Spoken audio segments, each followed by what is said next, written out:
Nun Gimel, right before Sif Hey. Omnam Adayin Eine Muvan.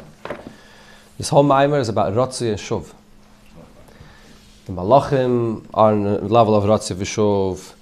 All the Chayes of the Elamis is Rotzi v'Shuv.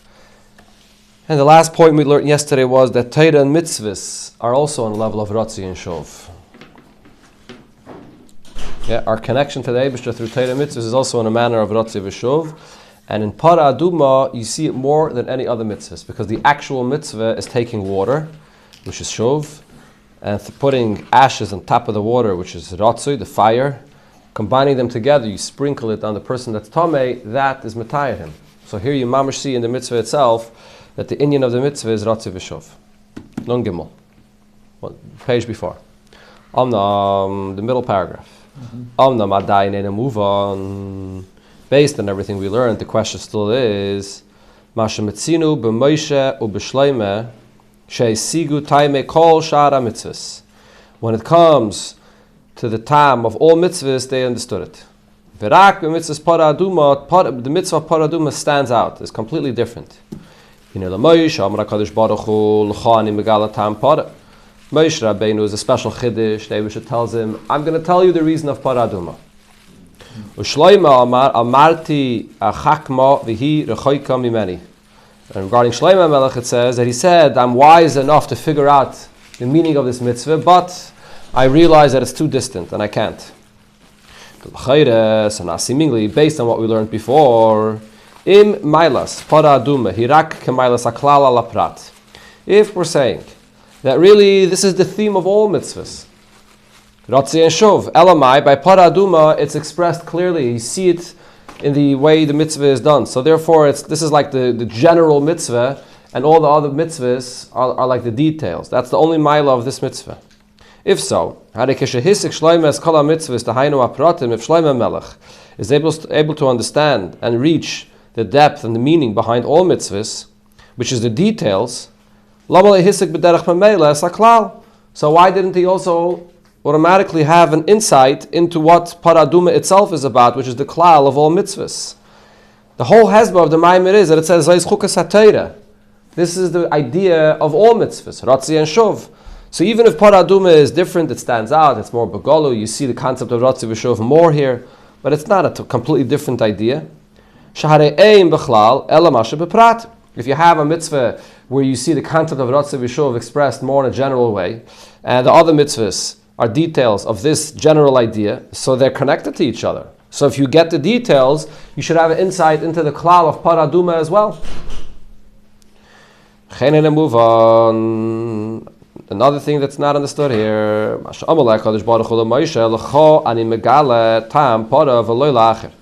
Eibishter says to him, to you I reveal the reason of the mitzvah of Para Aduma, but not anybody else.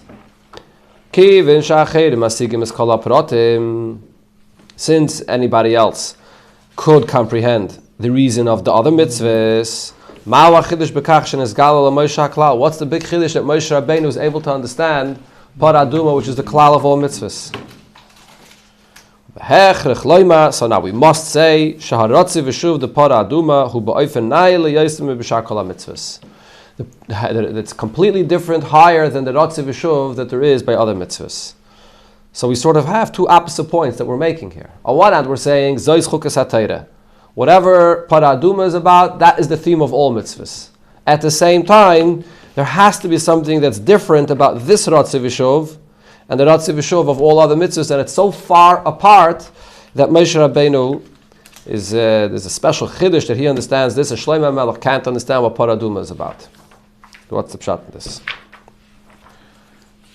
Page Nun Gimel, the bottom paragraph. Ois Hey. So the pshat here is as follows. Hinei Mash and his bar le'el, this that we learned earlier. Shasi basa Ratzi v'Shuv. What is the cause for Ratzi v'Shuv? Hu mitzad hergish mekayrei. That is because whatever is going on in the Eir, we said earlier, there's a ha'ara ba'alma. The energy of Hashem that comes into the world is a ha'ara ba'alma, and it feels its source. It has to be connected to its source in order to draw the energy into the world. Harei yesh b'zeh akbala. The feeling of Ratzoi has its limitations. What kind of Ratzi are we talking about here? So in the whole Maamar, we were talking about Ratzi in a very, very general terms. That the Ha'ara Ba'alma, or before we were talking about the Neshama and the Guf, the Iris and the Kalim, have this feeling to want to return to its source. Which source are we talking about? So the Rebbe says there's a Hakbala. It depends what the source is. It depends on what source it's feeling, where it wants to return to. The concept of Ratzi V'Shuv is also relevant and possible. Even when we're talking about a source where the source itself is not the real ultimate source of everything, the essence of Hashem, which is removed of everything. That's not the only source and concept of Ratzi V'Shuv. Ratzi V'Shuv is also when the ha'ara of Hashem that's entering into and being mislabish in the world wants to return to its source. What's its source? The shayrish of Maamar Kalalman. Maamar Kalalman fills and enters the world. It wants to return to its source.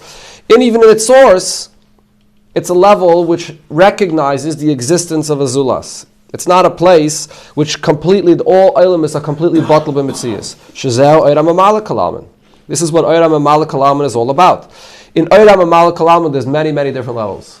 There's Oira Maamar Kalalman in Olam Asiyah, Bria, Yitzira. There's every single Olam, there's the Oira Maamar Kalalman according to that level.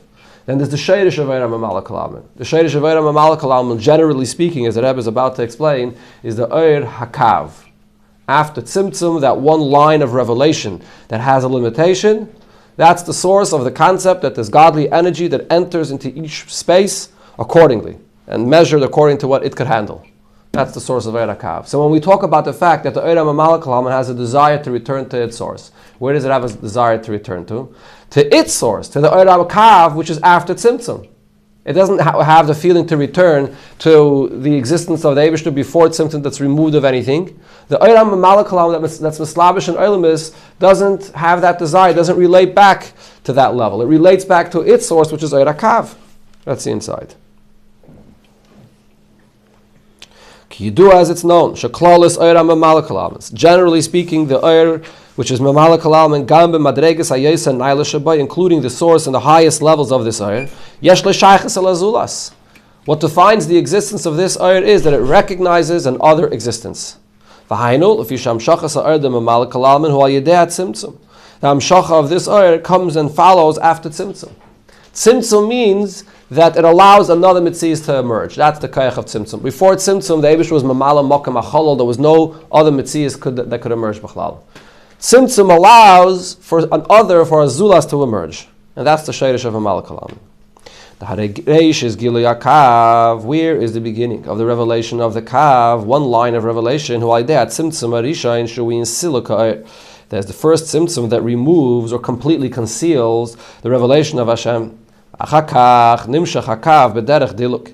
And then the Kav is revealed. The Kav is not a direct line of communication coming from before Tzimtzum.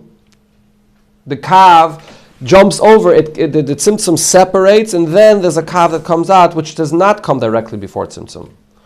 It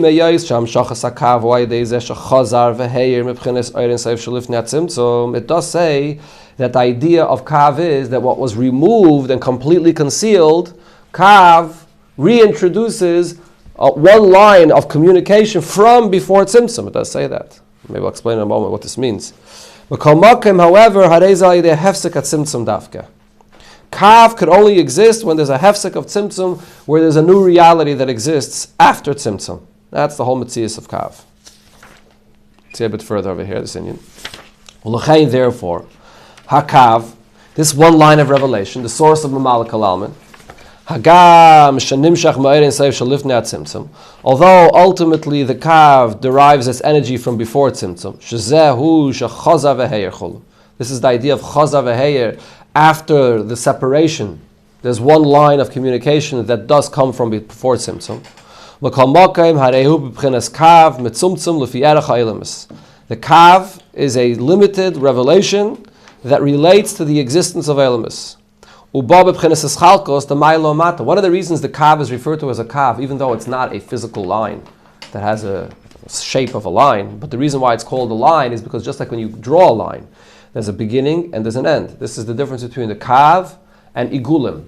Chassidus always brings the lashon of Kabbalah that the shayrish of Seiv Kalalman, which doesn't recognize any levels, everything is equal, is igulim. Just like in an igul, it's a circle where there's no beginning and no end. A kav has a beginning, a starting point, and an ending point. So the concept of kav is that it recognizes the existence of Elamis. And in the existence of Elamis, there's all kinds of levels. There's higher, there's lower, there's closer, there's further. That's the concept of kav. A tchila and a seif, a beginning and an end, a maila and a mata. This concept of chazav v'heir, I'm not sure if here's the time to explain this. I'm just going to say b'kitzer, the mashal that Chassidus talks about this. When Chassidus talks about this concept of chazav v'heir, the mashal given is from a Rav and a Talmud. When a Rav has his insight and his ideas, which are completely removed from the world of the Talmud. It's like they're a world apart. If the Rav would just share everything that's going on in his mind, his insights directly to the Talmud, without first thinking and recognizing what the world of the Talmud is, the Talmud can't listen, won't understand what he's talking about. Right? So the concept of a tzimtzum is to separate, which means that the Rav has to take himself out of his own world, see things from the world of the Talmud, understand things in the language and the reality of the Talmud, and then he's able to share with him that insight that he has to the world of the Talmud. That's the concept of tzimtzum, of absolute. He has to be misalik himself completely for what goes on in his reality. Then he's open to recognizing another reality, and then he could transmit the idea to that world that he wants to bring it to. So now when the Rav is able to see the world of the Talmud, and now he wants to transmit an idea from his world and bring it over to the world of the Talmud, what's really happening over here? On one hand, the Rav is separating from the Talmud what's going on in his reality. The whole teaching process is happening by him removing that and just recognizing what the Talmud is thinking, the reality of the Talmud's world. But at the same time, though, what is the Rav trying to do? The Rav is trying to bring an insight of his world and transfer it over into the Talmud's world. So even if after there's a great tzimtzum and the Rav is thinking about the world of the Talmud and he's not sharing directly from his own world, but that one line of communication, that connection that the Rav is sharing with his Talmud, what's really happening? Chazav v'heir, the concept of chazav v'heir is the Rav is sharing his insight that he has in his world to the Talmud. It comes out in a very limited form, but the ultimate purpose of what the Rav is trying to achieve is to connect what's going on in his world to the Talmud. That's the koyach of kav. That is the idea of kav. Kav, on one hand, is after the tzimtzum, and therefore it's limited, and it's very much based on the fact that there's a metzius of worlds that exist, and that this is the kav that's limited. But at the same time, kav is about bringing the Eibishter's understanding to us. The Eibishter's gilu to us. Okay, let's leave it at that. Let's go weiter. The point is that memala kol alman, the godly energy that fills all the elamis, what's the sheirish and mocker of it? Kav. That's the sheirish and mocker. So when there's a rotzoi, so the kav in Tzilas, Bria, Yitzir, Asiya, I mean it's the same kav in each. The kav, it actually says regarding the oira kav that it doesn't extend further than Atzilus. The oira kav, the ha'ara of the kav extends all the way till Atzilus. And the reason why Atzilus is called Atzilus is because it has the direct influence of the Oira Kav. But then there's a separation between Atzilus and Bria, and the Oira Kav does not directly reach into Bria. There is the Oira Mamal Kalama that comes from the Kav that's in Bria, but the Kav itself does not enter into Bria. So that's what you feel. Mm-hmm. So now when we talk about Rotzoi, the Rotzoi of the Oira Mamal Kalama, what is the Rotzoi of the Oira Mamal Kalama? To return to its source. That's the Oira Kav. That's where it wants to return to. That's the inside.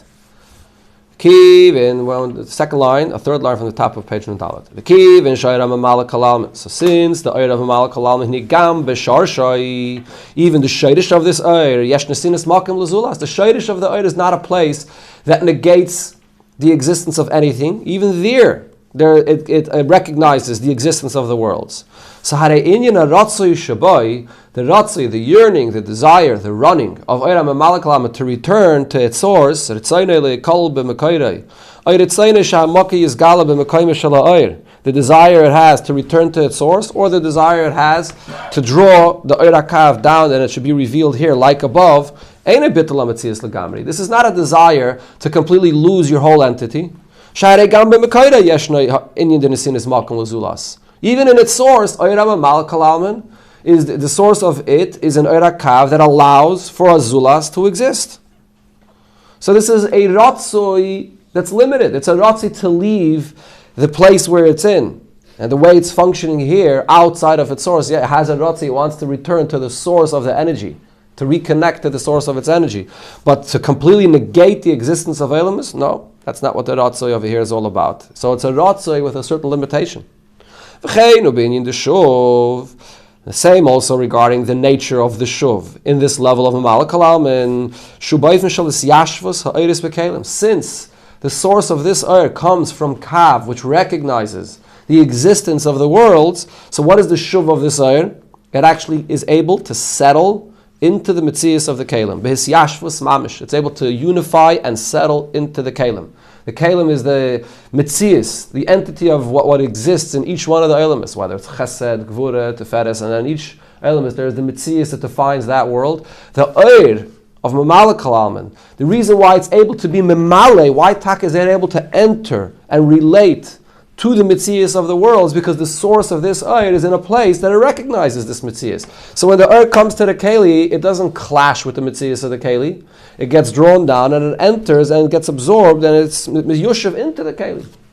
So the Hisyashvos, the Shuv that is a very strong Shuv.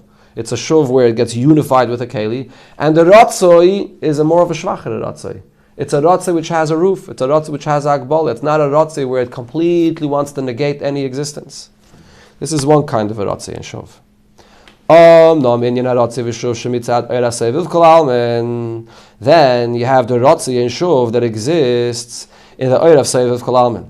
Everything, all levels of Elokus are defined by Ratzoi and Shuv. So this is the Ratzoi V'Shuv of Mamala. Then you have the Ratzoi V'Shuv of Seiviv Kalalman. Here, the Ratzoi V'Shuv is on a much higher level, much more powerful. Why is that? So the explainer explains here. It has a completely different nature. The Oir of Seiviv Kalalman, Hagam Shenimshach Gamkin Al Yidei HaKav. The source of Seiviv Kalalman also comes from Kav. The Chol HaIgulim Nimshachim Al Yidei HaKav. Even the level of Igulim, which do not recognize a beginning and an end, like an eagle that has no beginning and end, also is revealed through Kav. However, it's different. The shayrish of the Igulim is from before Tzimtzum. It may be revealed through Kav. Kav is just a vehicle to bring it, but the shayrish of Seiviv Kalalman is not from the Kav. The shayrish of Seiviv Kalalman is from the Igul Hagodol Shalifnei HaKav. There's a great eagle. The great eagle. You ever heard about the great eagle? This is what it is. There's a great revelation of the circle of Elokus that doesn't recognize no beginning, no end, no levels, no starting point, no ending point. So here, the effect of Tzimtzum on the Oir of Seiviv Kalalman is not at all the same as the effect that it has on Maamar Kalam. Maamar Kalam, the effect of the Tzimtzum is not only that it has a certain limitation, but it creates a very specific limitation. Maila, Mata, and so on. The Oir of Seiviv Kalalman comes from before Tzimtzum, where it does not recognize a Maila Mata. It's all in a circle and there's no beginning and no end. That's the Shayrish of Oir Seiviv Kalalman. So therefore, the Ratzoi and the Shuv are completely different. In Ratzoi, what is the yearning and the running of Seiviv Kalalman to return to its source? Seiviv Kalalman, when it senses its source, it's sensing that source of Igul that doesn't recognize any Zulas, doesn't recognize any other, doesn't recognize any elements, doesn't recognize any levels. So when it wants to return to its source, it wants to go to a place that will negate any level, any Metzias of worlds. The source of Seiviv, there's no space for any other existence. So the Ratzoi is on a completely different level. To completely be mevatel the Metzias altogether, to totally leave your Metzias and reconnect to the source where it doesn't recognize anything. And even the level of Shuv is also not the same kind of a Shuv.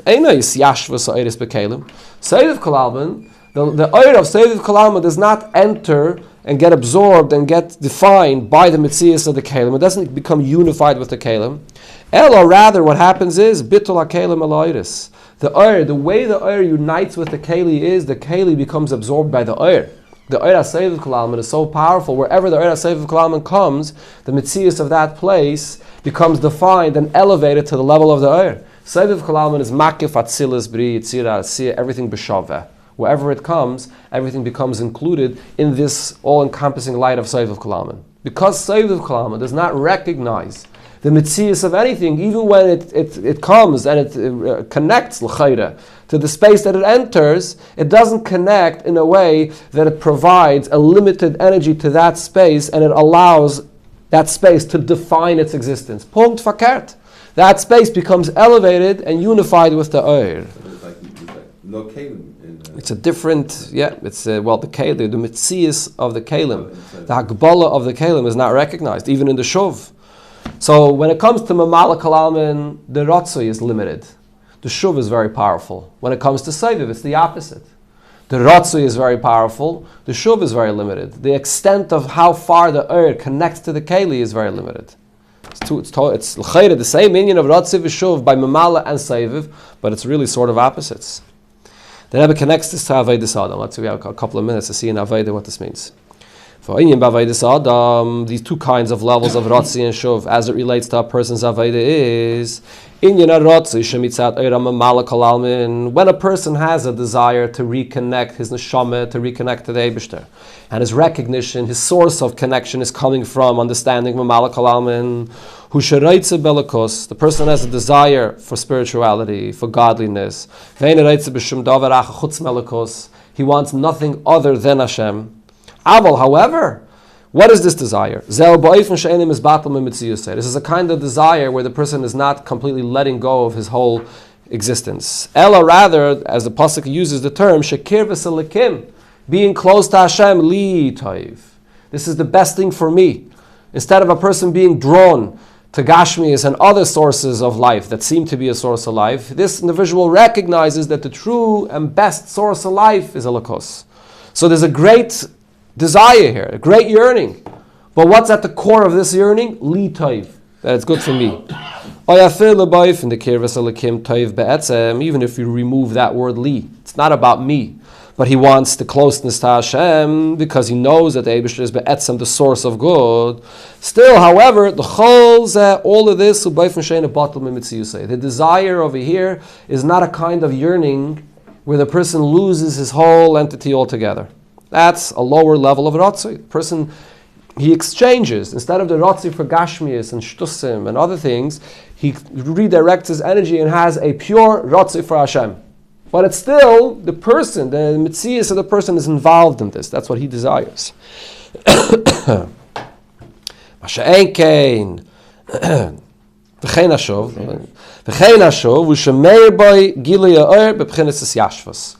a person is connecting to godliness, on the level of Mamala Kol Almin, you're able to contemplate and understand Mamala Kol Almin and connect to it directly and see the godly energy and sense the godly energy in everything. And when you look at a physical item and you see the life that's in it, instead of focusing on the Geshem, you focus on the Ruach, on the spirituality that's in it. That's something that we could mamish directly relate to. If a person is connecting to the Eibishter and his Ratzi Vishuv is on the level of Seiviv, that's a totally different story. Here the person is connecting to a level of godliness that does not recognize any mitzias of anything. So the person is becoming completely elevated and batal b'mitzias. The shuv as well, even the shuv, the person is not connecting and getting absorbed into the kelim. In this case, the keli does not define and does not confuse or directly define the mitzias of the oir. By absorbing the light into it, on the opposite. The shuv is that the kelim become bottled to the oir, like the Rebbe said before. So this is a completely different kind of Rotzi. A person that's on a level of Rotzi v'shuv in Seiviv Kol Almin, there's a much, much greater degree of bittul involved in this than the Rotzi v'shuv in Mamala Kol Almin. Okay, the Rebbe brings this back to Parah Aduma. And Moshe Rabbeinu, we'll have to see this next week in Mitzvah Shem. Or you can grab a hold of the Sefer on Shabbos and finish it before.